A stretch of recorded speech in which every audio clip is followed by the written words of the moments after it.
बेटा ये चैप्टर वैसे फॉर्मूला बेस्ड है, बट मेजरली तुमको फॉर्मूला पहले से पता है, नॉट बिकॉज ऑफ अकाउंट। तुम थोड़ा दिमाग लगाओ, तुमको पता रहता है, या होता है तुमको अकाउंट्स या इकोनॉमिक्स में भी पता ही हो।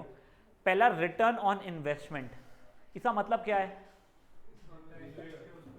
एग्जैक्ट नाम में क्या, रिटर्न कितने काय पे? इन्वेस्टमेंट पे। आपका रिटर्न अपॉन इन्वेस्टमेंट हो जाएगा। तो अगर आप लोगों ने मान लो कुछ 1000 रुपये की चीज़ खरीदी थी, उस पर आपने उसको 1200 में बेच दिया, तो आपका रिटर्न ऑन इन्वेस्टमेंट कितना हो गया है? 200 अपॉन 1000 इंटू 100, फिर जो भी आंसर है 20% रिटर्न हो रहा है आपका। फाइन। कभी कभी आपका लॉस हो सकता है उसमें, तो आपको वो चीज़ें देखना पड़ेगा, प्रॉफिट हो रहा है या लॉस हो रहा है उसके हफ्ते। तो एक बार ये देखो गाइस, अब देखो ये शेयर्स वगैरह आप लोगों को, आई एम नॉट श्योर तुमको अकाउंट में थे, है ना, एट पार एट डिस्काउंट, तुमने शेयर्स वगैरह देखा हुआ है, तुमको पता है उसका जो भी क्या बोलते हैं डिविडेंड जो रहता है वो फेस वैल्यू पर मिलता है, ठीक है। तो अब ये पहला क्वेश्चन देखो, मैं तुमको सॉल्व करके दिखा रहा हूँ, अपन फॉर्मूला ऐसा बहुत यूज़ नहीं कर रहे।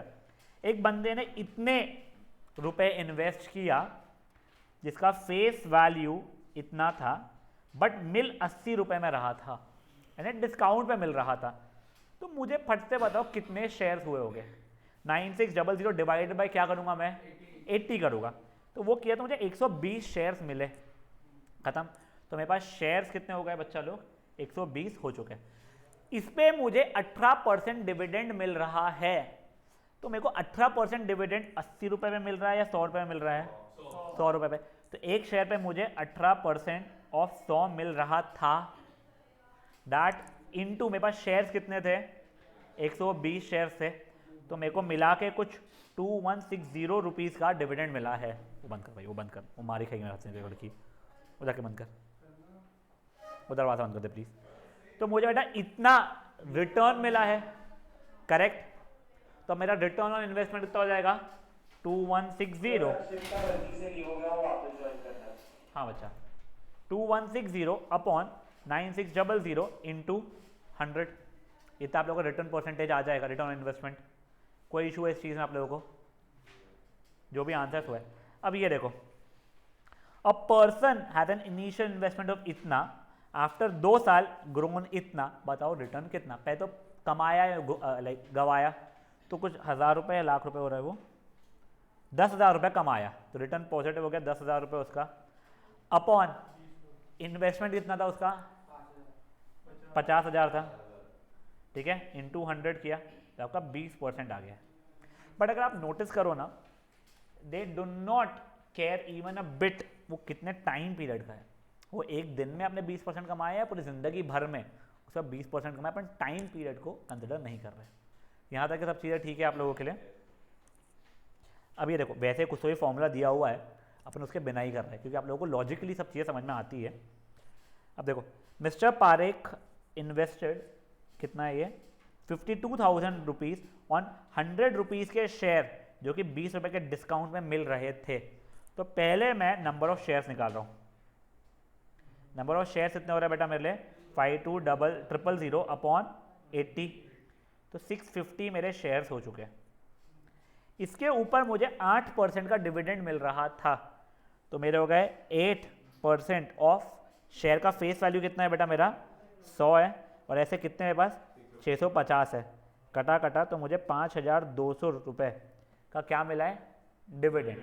अगर मैं इसे बेचता नहीं, मैं बेचने की बात ही नहीं करता, तो मेरा रिटर्न ऑन इन्वेस्टमेंट कितना हो जाता था मेरा? तो 5,200 अपॉन 52,000 इंटू 100, ठीक है। अगर मैं यहाँ पे बेचने की बात किया है उसने, इसको भूल जाओ एक बार का, वो मैं एक बार उसको भूल जाओ, पर इतने की बात करूँ मेरा, तो डिविडेंड से मेरे को रिटर्न कितना मिल रहा है? 5200 अपॉन 52,000 इंटू 100। बट एक्चुअल में हुआ क्या, वो बंदे ने इसको फर्दर बेचा भी है। तो ये तो एक आपने कमाया है पैसा, इसके सिवाय आपने उसको 20 रुपये प्रीमियम में बेचा है, यानी आपने 120 में बेचा है। 120 में कितने शेयर्स बेचे आप लोगों ने? 650। तो आपका सेलिंग प्राइस कितना हो गया है? 650 इंटू 120, उससे कुछ तो भी आंसर आएगा। आपका कॉस्ट प्राइस कितना था बेटा? 52,000 रुपये था, यानी 650 इंटू 80 मत करना यार, सॉरी। तो अपन लोग इसका डिफरेंस निकालेंगे, तो बेचने का प्रॉफिट आ जाएगा मेरा वो। तो वो कुछ आ रहा है बेचने का प्रॉफिट आप लोगों को 78,000 rupees, I suppose, I am not sure, देख लो इसमें क्या। 40 इंटू कितने 650 शेयर्स थे ना मेरे पास, कितने शेयर्स थे, हाँ 650 थे, 130 260, 26,000 रुपये मेरे को बेचने का प्रॉफिट आ रहा है शेयर्स को। खरीदा 80 में था, बेचा 120 रुपये में, प्लस एक्स्ट्रा का प्रॉफिट कितना था 5200 रुपये का था, मतलब 31,200 रुपीज़ मैंने को प्रॉफिट हुआ है। इन्वेस्टमेंट मेरा कितना था, इतना सा था। समझा ये चीज़ क्या हुई है, मैं 650 इंटू प्रॉफिट कर लिया है डिफरेंस, 650 इंटू 120 माइनस 650 इंटू 80, तो 650 कॉमन निकाला, 120 माइनस 80, बेटा मेरा कॉस्ट प्राइस छोड़ जान देना, एक मिनट मैं कैलकुलेशन करके चल जाएगा ना, वो मैंने मेरे कैलकुलेशन इजी बनाने के लिए, वरना तो 650 इंटू 120 करके सेलिंग प्राइस वगैरह कर लेना। यहाँ तक समझा आप लोगों को, फेयर।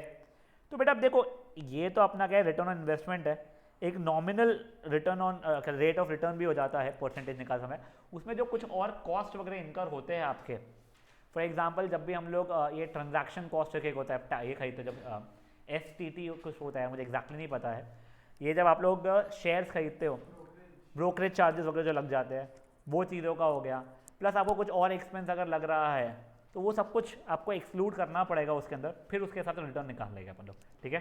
बट अपने को उसका कैलकुलेशंस वगैरह बोल रहा है कि अपने को नहीं करना है तो छोड़ो, अच्छी बात है। ये फर्स्ट हो गया। अब देखो अब अपन लोग आ रहे हैं इफेक्टिव रेट ऑफ रिटर्न के ऊपर, ठीक है ना। अब रेट का मतलब अपन लोग टाइम से कंसर्न रहने वाले हैं। अब देखो अब इसमें भी आप लोगों को मल्टीपल चीज़ें हैं, पहले ये देख लेते हैं अपन लोग, तुमको कैसे बताऊँ, एक संख्या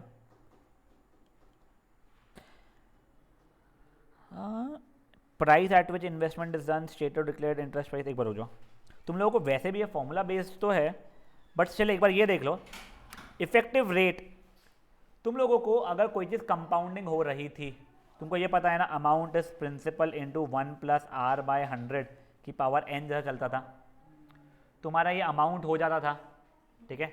इसमें से अगर मैं पहले ही प्रिंसिपल अगर हटा दूंगा, ठीक है, तो ये मेरा इंटरेस्ट हो जाएगा, मेरा इंटरेस्ट का मतलब ये मेरा रिटर्न हो जाएगा, ठीक है।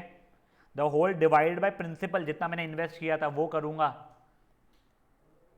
तो 1 प्लस आर बाय 100 की पावर n माइनस 1 मेरा रिटर्न आ गया रहता परसेंटेज वाइज, ठीक है ना, रिटर्न रेट। ये समझा क्या हुआ, एक बार समझा देता हूँ जिनको नहीं समझा। ये देखो तुम लोगों ने वो 8th स्टैंडर्ड में ही पढ़ा हुआ है, कंपाउंड इंटरेस्ट तुमको पता होगा यार अब क्या होता है, ठीक है ना। तो उसका amount is equal to principal into 1 plus r by 100 की पावर n होता है। कंपाउंडिंग एनुअली कर रहा हूँ मैं अगर इसको, ठीक है, यहाँ तक के। अब ये अगर माइनस मैं प्रिंसिपल कर दूंगा तो ये मेरा इंटरेस्ट अर्नड हो जाता है इसके ऊपर, और वही डिवाइड बाय अगर प्रिंसिपल कर दूंगा और इंटू 100 कर दूंगा तो मेरा रेट ऑफ रिटर्न हो जाएगा। ये ऊपर से p कॉमन ले काट दिया मैंने, तो 1 प्लस आर बाय 100 की पावर n माइनस 1 बन रहा है ये चीज़, ठीक है। यहाँ पे मैंने p को प्रिंसिपल पकड़ा हुआ था एक्चुअल में, ठीक है, मैं वो वाले फॉर्मूला से आपको समझा रहा था। तो ये आपका रिटर्न का रेट ऑफ रिटर्न आ रहा है, यहाँ तक किसी को कोई इशू है। अब ये तो मैंने कंपाउंडिंग एनुअली किया हुआ था, अगर साल में 12 बार हो रहा है तो ये यहाँ पे 12 यहाँ पे 12 जाता था, याद आ रहा है आप लोगों को। तो उसका मतलब साल में जितनी बार हो रहा है, अगर उसको मैं कुछ स्मॉल p पकड़ लूँ तो ये ऐसा हो जाएगा 100p, और आपको r बाय 100 को अगर i पकड़ना है तो ये फॉर्मूला हो जाएगा 1 प्लस i बाय p की power p into n minus 1। अब उसने n को क्या पकड़ा है मुझे पता नहीं है, आइला उसका n क्यों नहीं आया है, अच्छा नहीं, एक समझो ना, p इंटू n क्यों आ रहा है, उसका p इंटू n क्यों नहीं आ रहा है।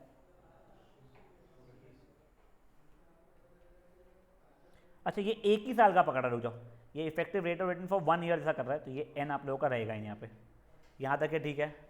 हाँ वो एक साल के अंदर कितनी बार का हो रहा है, ये चीज़ हो गया आप लोगों का फॉर्मूला, ठीक है। ये आप लोगों का कब हो रहा है, कंपाउंडेड एनुअली के हिसाब से का है, फाइन। तो उसके ऊपर का ये देखो फॉर्मूला अपना यही बना है, 1 प्लस आर बाय 100p, अपन ने वो r बाय 100 को अपने i ले लिया था, उसने नहीं लिया हुआ है, तो स्ट्रेस मत लो, तुम्हारे एक ये फॉर्मूला बन चुका है। अब यही चीज़ अगर आप लोग इनफाइनाइट पीरियड के लिए किए जा रहे हो, ठीक है, तब वो लिमिट्स विमिट्स लगा के, जो तुमको याद तो मेरे को लगता नहीं है प्रॉपर्टी, अब भी अभी छोड़ दे पहले बेटा, ठीक है। तो वो जब लगाओगे, अगर ये इनफाइनाइट पीरियड के लिए जा रहा है तो तुम लोग ये प्लीज़ ये ध्यान रख लो, तब तुम्हारा इफेक्टिव रेट ऑफ रिटर्न ई की पावर आई माइनस 1 हो रहा है। ठीक है, तो ये दो फॉर्मूला चल रहे हैं तुम्हारे। एक ये है कि तुम्हारा इफेक्टिव रेट ऑफ रिटर्न तुम्हारा एनुअल के हिसाब से कर रहा है वो, तो उसमें कितना भी पीरियड जो भी होगा उसके हिसाब तुम्हारा आ जाएगा। नीचे वाले इसमें आप लोगों का इनफाइनाइटली लंबा पीरियड है तो ई की पावर आई माइनस 1 चल रहा है। ठीक है, अभी लिख मत, वो बहुत सिंपल है, सब कुछ फॉर्मूला तक उसमें दिया हुआ है, बहुत ईजिली हो जाएगा। ये देखो अभी, give effective rate of interest equivalent stated to 6% compounded semi annually. अब जैसे मैं पहले ना इसका मतलब समझाता हूँ। कभी कभी ना एफडी की जो बातें होती है, ठीक है, या कहीं पे भी एक इंटरेस्ट की बात हो रही है बैंक वाले, तो बैंक वाले ना आप लोगों को दो रेट ऑफ इंटरेस्ट बता सकते हैं। एक रहता है बेटा आप लोगों का स्टेटेड रेट ऑफ इंटरेस्ट और एक रहता है इफेक्टिव रेट ऑफ इंटरेस्ट। तो बैंक वाले ने बोला मैं 6% रेट ऑफ इंटरेस्ट पे आपको पैसा यानी आपका डिपॉजिट कर रहा हूँ मेरे पास में, फाइन, बट वो कंपाउंडेड सेमी एनुअली है। तो अब मुझे इफेक्टिव रेट ऑफ इंटरेस्ट अगर निकालना है तो मेरा फॉर्मूला क्या हो जाएगा, 1 + 6 बाय वो 100 का ये 200 हो जाएगा कि पावर साल में 2 बार होता -1। ठीक है, दैट मच परसेंटेज करना पड़ेगा, तो वो कुछ तो भी हो रहा है बच्चा लोग 6.09%। तो इफेक्टिवली मेरा साल भरी में 6.09% के हिसाब से हो रहा है। ठीक है, तो बैंक वाले स्मार्टली क्या करते हैं ना, जब पैसा वो बोलते हैं कि हमारे डिपॉजिट करो, तब आपको ये रेट बताएंगे। और यही जब आप लोगों को बोलेंगे कि हम लोग 8% पे लोन देते हैं, तो वो शायद आपको ना ये स्टेटेड वाला बताएंगे, तो वो इफेक्टिव रेट नहीं लगाते। आपका वही 8% का कंपाउंडेड सेमी एनुअली हो रहा है, उसका इफेक्टिव रेट ऑफ इंटरेस्ट कुछ ज़्यादा हो जाता है। तो ये जो कई बार आता है ना कि हमारे सबसे सस्ता 8% का, वो मस्त स्टार बने रहते हैं वहाँ पे, ठीक है ना, टर्म्स एंड कंडीशंस वगैरह के इसके, तो उसमें बहुत चीज़ें रहती है, नॉट दैट यही रहती है टर्म्स एंड कंडीशंस, आपको बता रहा हूँ मैं। तो ये चीज़ समझ के चलना प्लीज़, कि आपको स्टेटेड वाला बताया उसने इफेक्टिव वाला बताया। अब स्टेटेड और इफेक्टिव कब इक्वल रहेगा वैसे,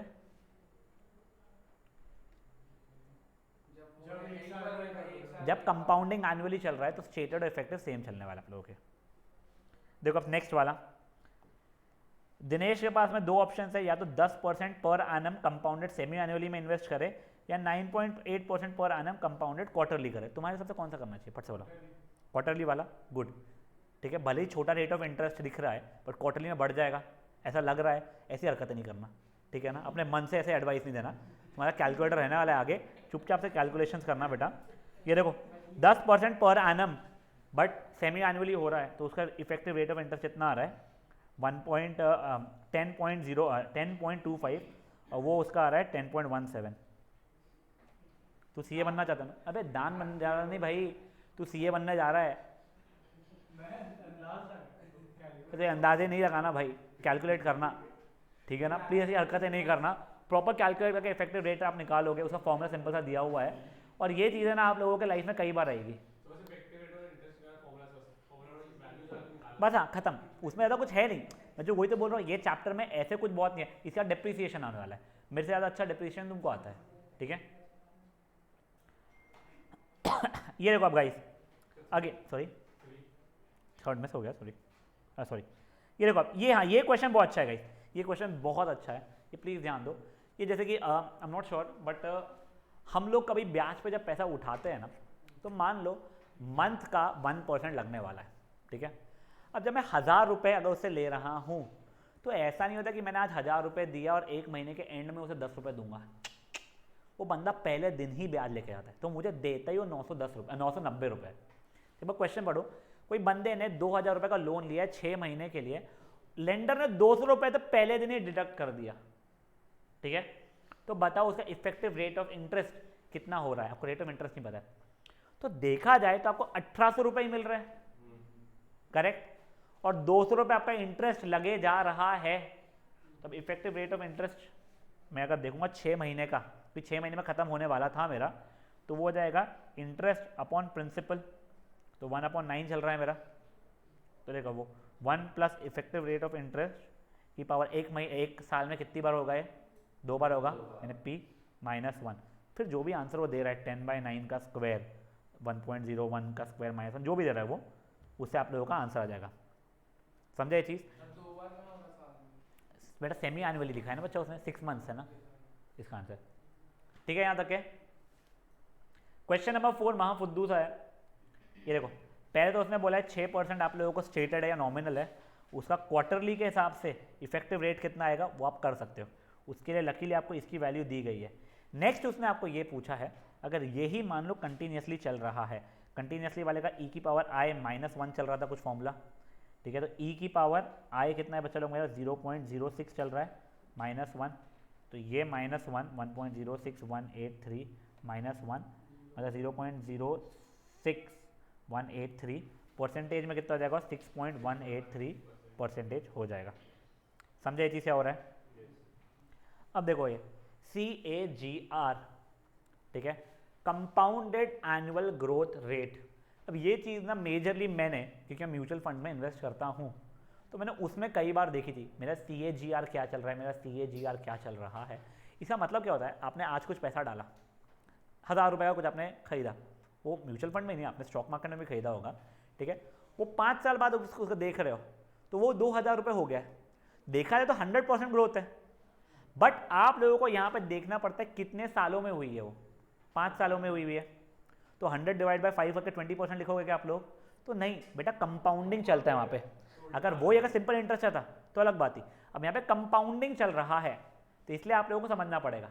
तो यहाँ पे आप लोगों ने फ्यूचर वैल्यू प्रेजेंट वैल्यू वाला जो किया हुआ है बचपन में फॉर्मूला, वो उससे डेरिवेशन आता है। तो ये देखो पहले तो आपको ये पता है ना, amount is principal into 1 plus rate की पावर नंबर ऑफ ईयर्स या नंबर ऑफ पीरियड जितना बार हो रहा था, फाइन। तो ये अमाउंट की जगह फ्यूचर वैल्यू लिख दूँ मैं, इस present value into 1 plus i की पावर n, ठीक है, इन्हें 5 साल बाद का है मान लो और ये आज का है, ठीक है। अब मुझे आई निकालना है, तो मैंने ये यहाँ पे लेके future value upon present value is equal to 1 plus i की पावर n, दोनों जगह पे nth रूट ले लिया, ठीक है ना, 1/n वाला, तो future value upon present value की power 1/n, fine, is equal to 1 plus i, फिर 1 उधर गया तो future value upon present value की पावर 1/n -1। ये आप लोगों का CAGR हो रहा है, compounded annual growth returns, fine. समझा ये चीज़ क्या हुई है गाइस? तब ये देखो अब इसके ऊपर के क्वेश्चंस आपको क्या दिया गया है, इसने 20,000 रुपये इन्वेस्ट किया था, वो 32,000 रुपये हो गए, सॉरी हाँ प्रेजेंट वैल्यू नहीं है, हाँ वो प्रेजेंट वैल्यू समझ ले, ठीक है, तो उतने में किया था और फ्यूचर में हो गए 32,000 रुपये, ठीक है, 5 साल लगे, तब तक रेट ऑफ इंटरेस्ट और ग्रोथ बताना है। तो देखो 32,000 ये future value upon present value 20,000 की पावर 1 ओवर टाइम पीरियड 5 साल था -1, ठीक है, तो वो कुछ तो भी आ रही है ये 1 2 3 1.6 की पावर 1/5 -1, ठीक है। अब क्या है, अब मुझे 1.6 की पावर 1/5 निकालना पड़ेगा लॉग वॉग के से, हाँ 1/10 हो जाता बच्चों, हाँ ठीक है। अब वो आप लोगों को इसको let this be equals to x, फिर लॉग वॉग लेके फिर एंटी लॉग लेके इसकी वैल्यू निकालनी पड़ेगी आप लोगों को, जिसकी वैल्यू को जी अगर आ रही है फिर -1 किया तो 9.8% आप लोगों का CAGR चल रहा है। मतलब अगर वही चीज़ ये मैंने 20,000 रुपये को 9.8% कंपाउंडेड एनुअली लगाया होता तो मेरा 5 साल बाद 32,000 रुपये हुआ रहता, ठीक है। अब एक्चुअली रियल लाइफ में ऐसा नहीं है कि वो हमेशा 9.8% से ग्रो किया है, पहले देखो ये इतना था, फिर कुछ घटा, फिर थोड़ा बढ़ा, फिर थोड़ा बढ़ा, फिर और बढ़ा, तो वो इनिशियल और फाइनली देखता है, बीच का कुछ देखता नहीं है। जैसे मैं तुमको मेरे पोर्टफोलियो के बारे में बताता हूँ, मैंने जस्ट क्या बोलते हैं इसको डीमोनेटाइजेशन के पहले किया था इन्वेस्ट, फाइन, और मैंने लमसम अच्छा खासा कर दिया था, एक SIP करके पता है तुम लोगों क्या होता है, सिस्टमैटिक इन्वेस्टमेंट प्लानिंग की जगह मैंने अच्छा खासा एक साथ लमसम कर दिया था, मेरा था कैश में हाथ में, मेरा जैसे ये मार्केट आया अच्छा खासा क्रैश हो गया, at least for 2 years I am telling you, क्योंकि मैं SIP भी किए जा रहा था, मेरा नेगेटिव रिटर्न से दिखा रहा था, बट फॉर्चुनेटली मैंने पैनिक नहीं किया था, क्योंकि मैं जहाँ से सुन के आया था उनका यही कहना था कि पैसा इन्वेस्ट करके तुम भूल जाओ, और मुझसे पूछ वो क्या बोलते थे कि तुम डिसाइड करो तुम्हें किस चीज़ ले चाहिए। आई वॉज बेयरली आई थिंक 22 और 23, मैंने उसको बोला था मेरा रिटायरमेंट फंड है, वो मुझ पर हंसा था एक्चुअल में, यानी वो लिटरली मुझ पर हंसा था कि तू 23 साल का है 10 रुपये कमा नहीं रहा, रिटायरमेंट फंड बोल रहा है इस चीज़ को। बट मेरा बेसिकली ये था कि मुझे छूना ही नहीं था पैसों को, मैं उसको एज एक्सपेंस मानता था। बस प्रॉब्लम ये था जब भी मैं किसी को बोलता था मेरे लिए खर्चा है जिसको मैं आगे अगर बचेगा तो देखूंगा, तो मुझ पर हंसता था, तो इसलिए मैं उसको रिटायरमेंट फंड बोलना शुरू कर देता। टिल टुडेज डेट मैंने आज तक उसमें से 1 रुपये नहीं निकाला है, भले ही कई बार ऐसा हुआ है कि मुझे एकदम से पैसों की ज़रूरत हुई है एंड उसमें अच्छा खासा पैसा हो गया, बट इन 5-7 ईयर्स जो भी मेरे को इन्वेस्ट करते हुए हो गए, उसका अब CAGR मेरे को 16.5% चल रहा है। क्यों? क्योंकि मैंने उसे इन्वेस्ट करता रहा, मैंने कभी निकाला नहीं, तो मेरा रिटर्न्स अच्छा खासा CAGR वाइज अच्छा खासा बढ़ चुका है। तो यानी अगर आप लोग इन फ्यूचर कभी करोगे, SIP करोगे या कुछ भी करोगे, तो आई वुड ऑल्सो से कि एक तो start early, I was late, you are late by 18 years firstly, ठीक है, नहीं genuinely speaking. And like Warren Buffett अगर आप सुनोगे तो I think he started investing at 13 और 14 के एज में, एंड ही सेड कि one thing that you regret, तो he said that I started very late in my life, तो you are already late then what he was, and may be you could be a little early. और अगर आपको लग रहा है तुम्हारे पास पैसे नहीं होते हैं, तो तुम्हारे पास बहुत पैसे होते हैं बेटा, तुमको रियलाइज़ नहीं हो रहा है चीज़। तुमको अगर मंथली अगर 5,000 रुपये, 1,000 रुपये, 500 रुपये मिल रहे हैं, तो 100 रुपये भी अगर SIP में करोगे अभी, उसका अच्छा खासा रेट ऑफ रिटर्न 10 साल बाद तुमको दिखना शुरू हो जाएगा। तो it's a very healthy habit. तो तुमको वही सजेस्ट करूँगा, तुम्हारा अगर एक अच्छे पीरियड में स्टार्ट करोगे, भले ही बीच में डिप्स आए जैसे इसमें दिख रहा है, बट आगे उसका अगर ग्रो हो गया तो उसका रेट ऑन रिटर्न भी अच्छा हो जाता है, प्लस CAGR भी अच्छा हो जाता है। बट अगेन ये तुम लोगों को फाइनेंशियल मैथमेटिक्स प्लस जो लोग रूपम सर से पढ़ रहे हैं अगर वो बहुत अच्छा बताते हैं चीज़ें, ठीक है। चलिए never mind, getting back to question number 6, again फुद्दू सा क्वेश्चन है। बंदे ने 10,000 रुपये इन्वेस्ट किया था, कोई फर्क नहीं पड़ता, 6वें साल में इतना हुआ, बीच में जो भी हुआ अपने को कोई फर्क नहीं पड़ता उसको, ठीक है। क्या हो जाएगा मेरे लिए? Future value upon present value पर 1/6 साल था -1, सिंपल चीज़ थी ये। अब ये देखो, ये क्वेश्चन भी वैसे आसान है, ठीक है, फॉर्मूला डालोगे तुमको सब कुछ ये दिख जाएगी, बस छोटा सा एक प्रॉब्लम है।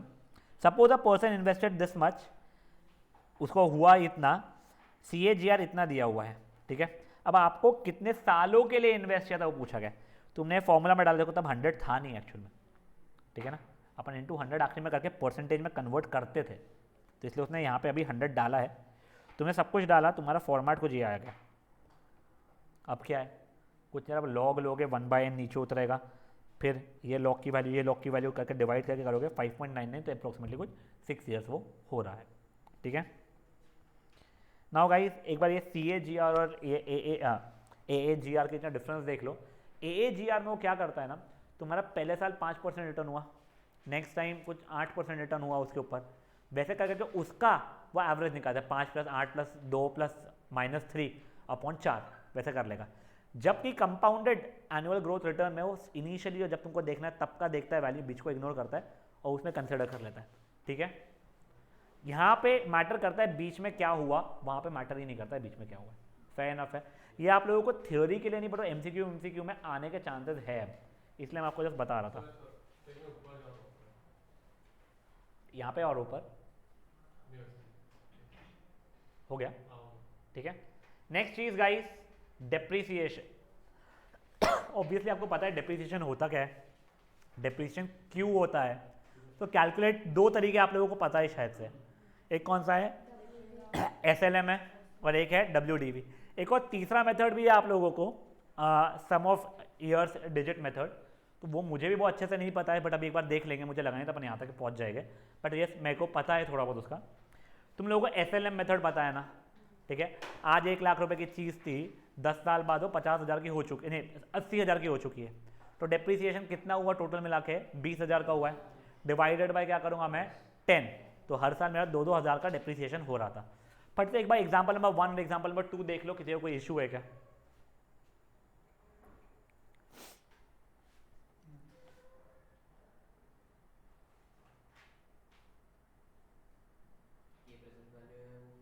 फ्यूचर वैल्यू प्रेजेंट वैल्यू नहीं बच्चा, स्क्रैप मुझे नहीं पता तुम लोग क्या बोलते हो उसको, बट ये आई थिंक परचेज वैल्यू थी और वो आखिरी में जाके हुई है, तो वैसे प्रेजेंट और फ्यूचर बोलते हैं नहीं बोलते मुझे वो भी नहीं पता है। स्ट्रेट लाइन मेथड में तेरा डेप्रीसिएशन इक्वल हुआ जा रहा है ना, अगर तूने मान लो 1 लाख रुपए की चीज़ ली है और तुम्हारे 10 साल बाद ये डेप्रीशिएट हो जाएगी और 50,000 नहीं 80,000 हो जाएगी, तो तू हर साल मान रहा है कि 2-2 हज़ार रुपये उसमें कम होते हैं, यानी हर साल 2-2 हज़ार रुपये की वो डेप्रीशिएट हो जाएगी। अब आई एम नॉट रियली श्योर, तुम्हारे को कुछ अकाउंट्स में ऐसा होता है ना कि तुम शायद WDV यूज़ करते हो अकाउंटिंग के लिए, ये SLM यूज़ करते हो, नहीं तो तुम्हारे को अकाउंटिंग करते समय जो करना पड़ता है तो उसमें मेंशन रहता है क्या कौन सा करना है? ओके, मुझे एग्जैक्टली नहीं पता है, बट तुमको शायद टैक्स के लिए कुछ और रहता है उसका, मेरे को कुछ तो भी ये याद आ रहा है, कुछ डिसाइडेड रहता है कि तुम शायद WDV ही करते हो। हाँ, अब वो नहीं है, तुमको SLM सिखाने के लिए बता देते हैं, जब टैक्सेशन पर्पस के लिए एक्चुअल में तुम्हारे जब वो बनते हैं तब आई थिंक तो WDV बनता है, but obviously I am not the best one to tell you about it. हाँ, ये ऐसा कुछ है कि तुमको कंपल्सरीली इन लोगों को ऐसा करना पड़ता है, इन लोगों को ऑप्शन हो सकता है, मुझे नहीं पता। क्वेश्चन एग्जाम्पल नंबर 3 देख लो, ये भी फुद्दू सा है। अरे कितने पेजेस बचे वो मत देख बेटा, एग्जाम्पल 3 देख ले। अच्छा हो गया।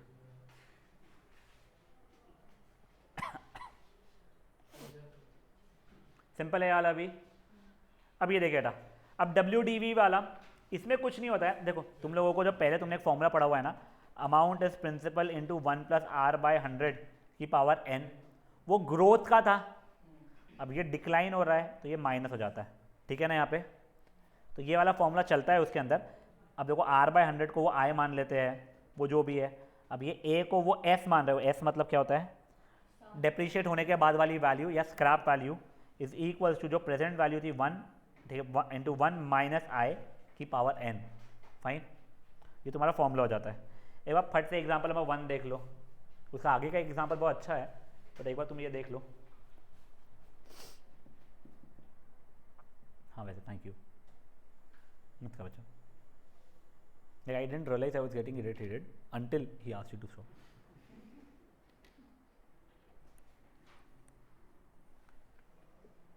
जो लोग ऑनलाइन है, मीटिंग जैसे एंड होगी रिज्वाइन कीजिएगा फट से।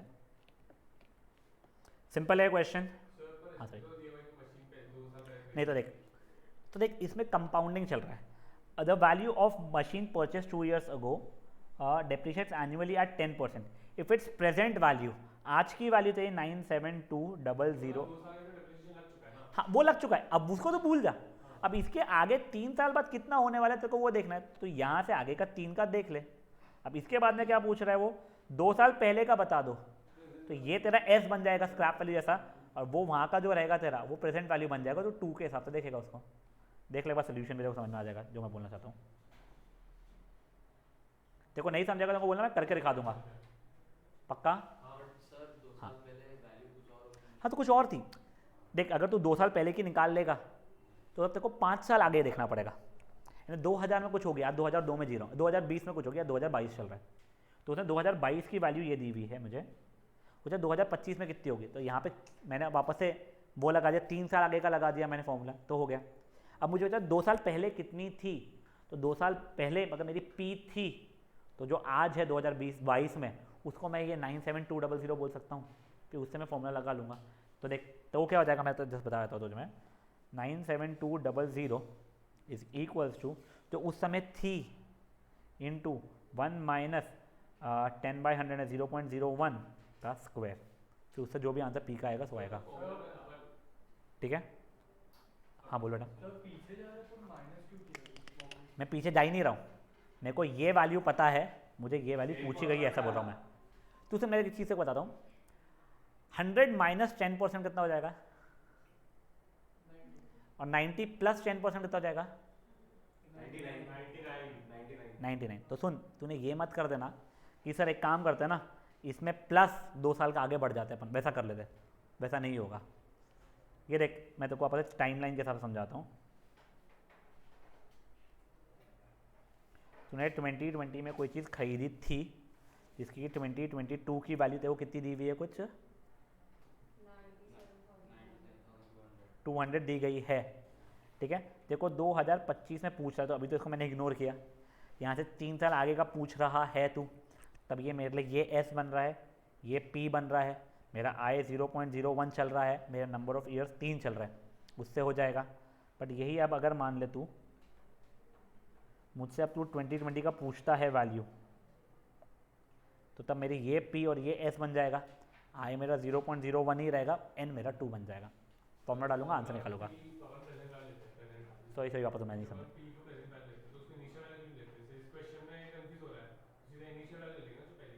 तो अगर तू वैसा बोल रहा है तो मेरे को पहले इनिशियली पे लेके आऊंगा मैं, और फिर यहाँ से 5 साल आगे बढ़ाऊंगा मैं भी वजह। वो प्रेजेंट वैल्यू का मतलब मैं प्रेजेंटली यहाँ पे खड़ा हूँ इसके लिए, तो P को तू प्रेजेंट वैल्यू मत सोच, जब तू बात कर सके उस समय की स्क्रैप वैल्यू बेटा। बट वो स्क्रैप नहीं हो रहा है। अगर तू आज स्क्रैप कर तो ये वैल्यू रहेगी, इसके आगे और 3 साल खींच लिया तूने तब स्क्रैप करेगा तो कुछ और वैल्यू आएगी वैसे। ठीक है, चलिए अब गाइस इसके बाद वाली शायद से एग्जांपल बहुत अच्छा है आई सपोज। हाँ यस, ये वाला एक बार क्वेश्चन अपने मन में पड़ी है। तब तक जो लोग ऑनलाइन है मैं न्यू मीटिंग क्रिएट कर रहा हूँ, I give you time to, but please फट से रिज्वाइन कीजिएगा।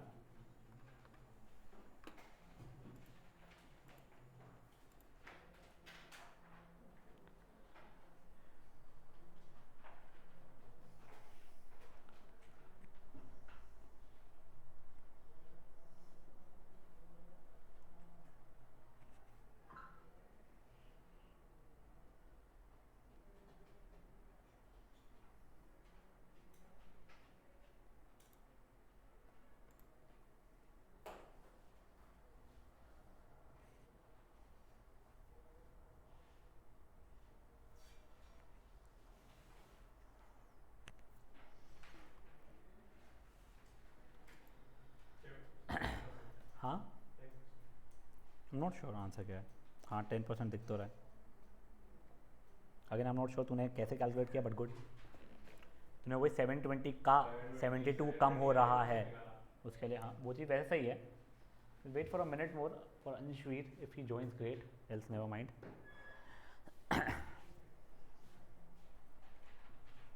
आयुषी मुझे आज से याद ही से है ना, आज ही याद से मुझे लीनियर प्रोग्रामिंग का पीडीएफ भेजना है बच्चा पूरा। चलिए I don't see him coming. क्या दिया गया है, एक कोई तो भी मशीन खरीदी गई थी कुछ तो भी एक्स अमाउंट की, मुझे नहीं पता है, बट दूसरे साल में ही उसका डिप्रिसिएशन 720 रुपये हो गया। मतलब एक साल बाद कुछ वैल्यू हुई होगी, दूसरे साल बाद कुछ वैल्यू हुई होगी। तो अगर मान लो मेरी कोई चीज़ 1000 रुपये की थी, एक साल बाद वो 900 रुपये की हुई है, फिर वो 830 रुपये की हुई है, तो सेकेंड ईयर मेरा कितना डिप्रिसिएशन हुआ है, 700 रुपये का 70 रुपये का हुआ है। तो मुझे 2 साल बाद की वैल्यू, यानी एक साल बाद की वैल्यू माइनस 2 साल बाद की वैल्यू करूँगा तो सेकेंड ईयर में कितना डिप्रिसिएशन हुआ है मुझे मिल जाएगा। तो देखो यहाँ पे भी उसे सेकेंड ईयर में डिप्रिसिएशन 720 दिया हुआ है। तो एक साल बाद मेरा डिप्रिशिएट होने का value a into 1 minus r by 100 की पावर 1 हो जाता है। हाँ, और 2 साल बाद a into 1 minus r by 100 की पावर 2 हो जाता है। इसकी वैल्यू बच्चा लोग उसने मुझे, ये p है वैसे, ठीक है ना, ये कितना दिया गया है 720 दिया गया है। मैं यहाँ से p इंटू 1 माइनस आई अगर कॉमन निकाल भी लूँ, ठीक है, तो ये 1 minus of 1 minus i is equal to 720 चल रहा है। तो p into 1 minus i into i is equal to 720 चल रहा है। ये पहली इक्वेशन हो गई मेरे लिए। सेकेंड इसमें क्या दिया हुआ है, थर्ड ईयर में 648 हो गया था डिप्रिशिएट होकर वैल्यू। तो सेकेंड ईयर के बाद वाला माइनस थर्ड ईयर के बाद वाला, तो ये सेकेंड ईयर वाला माइनस ये थर्ड ईयर वाला, कितना दिया गया हमें 648 दिया गया। तो p इंटू 1 माइनस आई का होल स्क्वायर कॉमन निकल रहा है मेरा, तो 1 माइनस ऑफ 1 माइनस आई मतलब ये आई बचेगा 648। ये इक्वेशन 1 है, ये इक्वेशन 2 है। मैंने second equation divide by first equation कर रहा हूँ, ठीक है। तो उससे क्या हो जाएगा, p 1 minus i square into i upon p 1 minus i into i is equal to 648 upon 720। ये कट गया, ये कट गया, ये कट गया, इधर उधर किया अपन लोगों ने, आई की वैल्यू 0.01 आ रही है, ठीक है, नहीं 0.1 आ रही है, सॉरी 0.1 आ रही है। तो आपका रेट कितना हो जाएगा, तो 10% हो जाएगा। अब आप लोगों को आई की वैल्यू पता है, अगर आप आई की वैल्यू यहाँ पे सब्सटीट्यूट कर दोगे, सॉरी यहाँ पे कर दोगे सब्सटीट्यूट, तो आपको उसको पी की वैल्यू पता चल जाएगी जो ओरिजिनल वैल्यू थी उसकी, ठीक है। और फिर 3 साल के बाद की वैल्यू पूछ रहे हो अगर आप, तो p इंटू 1 माइनस आई का क्यूब, वहाँ पे आपस 10% और सब्ट्रैक्ट करके, हाँ वो ठीक है, अप टू यू गाइस। समझे चीज़ क्या हुई है भाई। That was example number 2। Example number 3 एक बार पढ़ लीजिए बेटा मन में।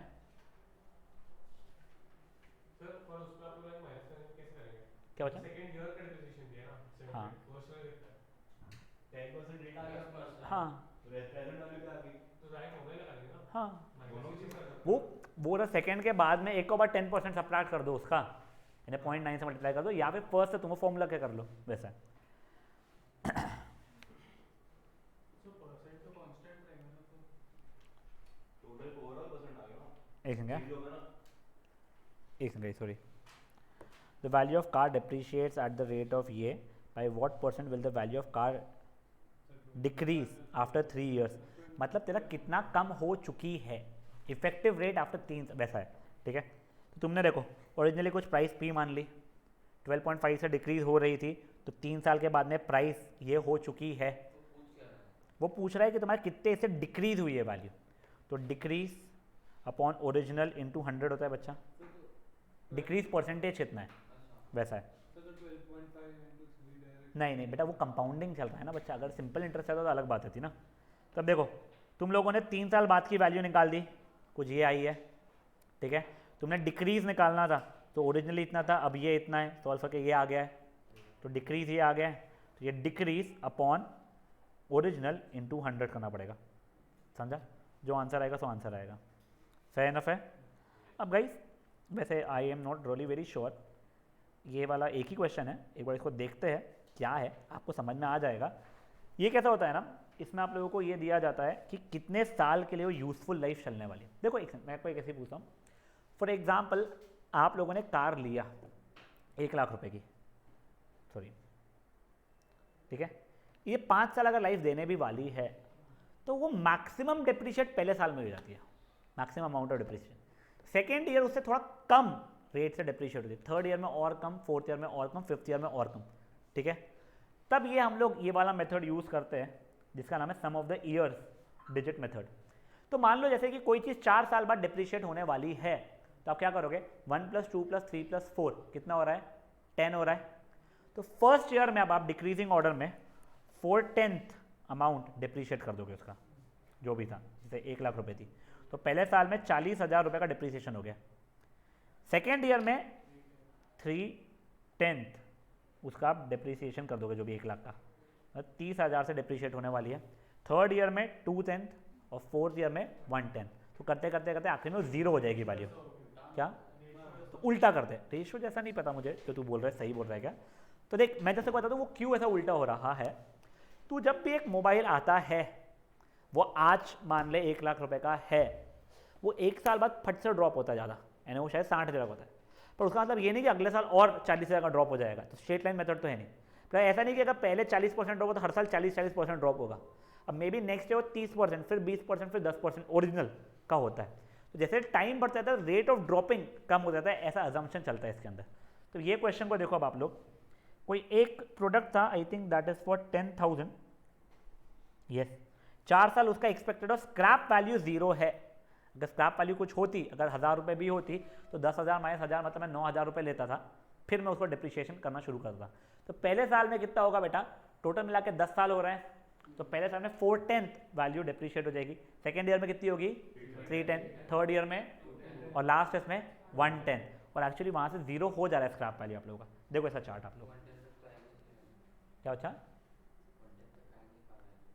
नहीं आएगी ना बेटा, आखिरी में उसकी 1,000 रुपये बची हुई थी, वो भी डिप्रिशिएट मार दिया तूने, फिर उसके बाद में 0 हो गई, इसकी वैल्यू से मानते हैं। सॉरी क्या, नहीं तो अपन मान के चल रहे हैं स्क्रैप वैल्यू 0 है, टेक्नोलॉजी मान ले, उसकी अपग्रेडेड टेक्नोलॉजी आ गई, खत्म। यानी वैसे टेक्नोलॉजी मानना नहीं चाहता कि डिप्रिशिएट नहीं होती टेक्नोलॉजी, बट चल ठीक है, ये समझ में आया तुझे क्या हुआ है। या मान ले तू लिकर पकड़ ले, उसकी एक्चुअल में एक्सपायरी डेट थी 4 साल, तो फिर तो खत्म ही हो गया लिकर का वैल्यू। हाँ पेंट नहीं, वो तुम लोगों को ना डेफर्ड रेवेन्यू एक्सपेंस समझाने के लिए वो एग्जांपल लेते हैं। वो क्या रहता है मैं तो समझाता हूँ एग्जांपल। उनका ये बोलना होता है मशीनरी एक उसकी स्क्रैप वैल्यू रहती है कुछ ना कुछ, मेजरली 99% की, अगर और कुछ नहीं तो भंगार में बेच देंगे अपन लोग। अब वो ऐसा है कि उसने बोला है 0 है इसलिए मेरी भाई 0 थी, उसने बोलता अगर स्क्रैप वैल्यू तो मैं वैसे लेता था।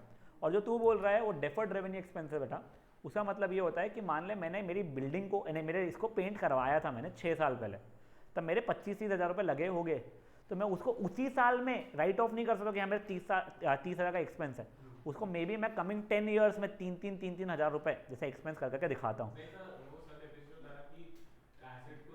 नॉट श्योर, मुझे नहीं बताया ना तुमको किस इसमें बताया था, बट क्योंकि यही एग्जाम्पल मैंने भी सुना हुआ था उनके इससे।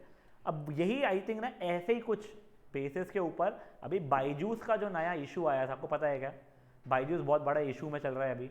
उन्होंने अकाउंटिंग स्कैम किया हुआ है, स्कैम बोलना चाहिए या जो भी, ब्लंडर तो नहीं बोल सकते यार। तो ये बिग 4 में से कोई भी कंपनी ने उनके ऑडिट में साइन करने से मना कर दिया, हम इस बैलेंस शीट को साइन ही नहीं कर सकते क्योंकि गलतियाँ है इसमें।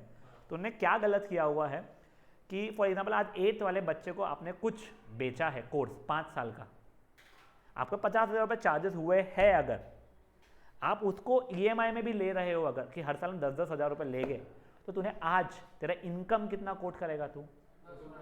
तो 10,000 रुपये करेगा ना। तो उन्होंने पूरे 50,000 रुपये किया था सिर्फ अपने रेवेन्यू को बढ़ाने के लिए। तो उसमें और भी थोड़े बहुत और इश्यूज चल रहे थे, वो तो अलग चल रहा था। आई थिंक पी चिदम्बरम ने लिया था कि यार ये लोगों का मेजर रेवेन्यू तो टैबलेट बेच के हो रहा है, कोर्सेज भले उसमें पर टैबलेट बेच के, तो इनको ये नहीं ये होना चाहिए, GST ये नहीं वो लगना चाहिए, वो अलग बात है। बट जो ये चीज़ थी वो सॉर्ट ऑफ मुझे ऐसा लग रहा है कि जो तू डेफर्ड रेवेन्यू एक्सपेंस बोल रहा है, सर डेफर्ड जो भी बोलना चाहिए, इनकम जैसा होना चाहिए था। हाँ ये इनकम इन एडवांस। हाँ जो भी अभी इनकम इन एडवांस, पर ये एडवांस इनकम हुआ नहीं ना, 50,000 रुपये से दिया भी नहीं है, वो तो दे भी EMI पर आया, तो भी उसने पूरा पकड़ा हुआ है, जिसमें डिफॉल्ट रेट भी नहीं पकड़ा उन लोगों ने। और हाँ ये एडवांस इनकम वाले भी बहुत रहते हैं, पर आपको साल भर के इसमें या 2 साल या 10 साल के इसमें डिस्ट्रीब्यूट करना पड़ेगा। तो उनका इस बार बहुत इन्फ्लेटेड आया है। और ये वैसे मुझे इतना पता नहीं इन चीज़ों का क्या नहीं, तो टैक्स ज़्यादा भरना पड़ेगा तो फर्क नहीं पड़ रहा है ना, वो वैल्यूएशन बढ़ाने की कोशिश कर रहा है और उसको टैक्स भरना ही नहीं पड़ रहा है, वो अच्छा खासा लॉस में मेरे भाई, कंपनी लॉस मेकिंग इसमें ही है, वो सिर्फ अपना लॉस परसेंटेज का रेट दिखाना चाहती थी कम हुआ है, बस वो लोग अभी अपना ये फाइल करना चाहते थे IPO, तो वो उसके लिए कर रहे थे, may be not really sure, but never mind. I hope आप लोगों को ये समझ में आया है। मेरा बोलना है एक्सरसाइज मत करना प्लीज़, सिर्फ एग्जाम्पल्स करना, ठीक है, और एक्सरसाइज को ओरली गो थ्रू करना, उसके ऊपर समय बर्बाद मत करना, ठीक है। आप लोगों को अगर ये एक्सरसाइजेस एग्जाम्पल को अच्छे समझ में आ गए तो डायरेक्टली एक्सरसाइजेस को गो थ्रू कर लेना जब भी आपको टाइम मिले, और एक दो क्वेश्चन कर लेना। कल अपन LPP लीनियर प्रोग्रामिंग जो भी है उसका नाम वो शुरू करेंगे, जो याद से बच्चा PDF दे देना। हाँ बच्चा हो गया है।